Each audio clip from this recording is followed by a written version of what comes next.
Texas has now officially issued a disaster declaration. This comes as the state is struggling to deal with a wave of migrants. President Biden's open border policies have paved the way for dangerous gangs and cartels, human traffickers and deadly drugs like fentanyl to pour into our communities. Meanwhile, landowners along the border are seeing their property damaged and vandalized on a daily basis, while the Biden administration does nothing to protect them. In the surprise announcement, Governor Abbott revealed some shocking numbers. Governor Abbott said that law enforcement has made over 1,300 criminal arrests. They have apprehended over 35,000 illegal migrants. They have seized 10,000 pounds of drugs and over 100 firearms. He also said that law enforcement has seized over 21.5 million lethal doses of fentanyl between April and January. Now, this comes as the Biden administration has closed the Remain in Mexico program intended to cut asylum fraud. And at this point, there's talk of bringing in even more migrants than were planned.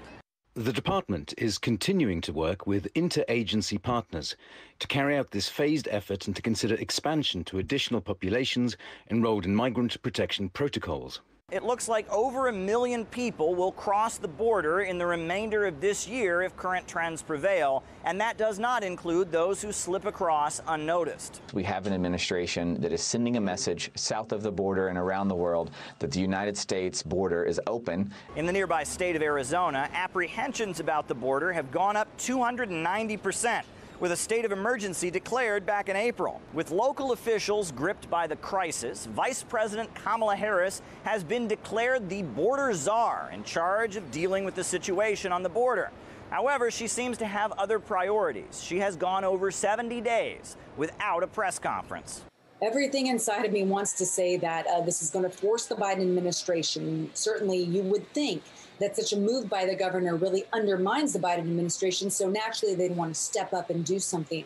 But I don't believe that's going to happen because there have been many opportunities. I mean, there have been photos, journalists, legislatures, House of Representative members from multiple states that traveled down to the border in Texas that saw the horrific conditions. This is a state of emergency, and certainly for Texas, but also for the rest of the United States. If the executive department, if the president of the United States is not doing his job and is not working to secure those liberties and those freedoms in the state, must take action, because not only are these open border policies not being addressed by the Biden administration, but they're harmful to Texas, to landowners, to farmers on the southern border there with Mexico. Border states feel like they've been left out to dry. While the migrants keep coming, the executive branch in Washington, D.C. seems to not really have their back. Caleb Maupin, RT, New York.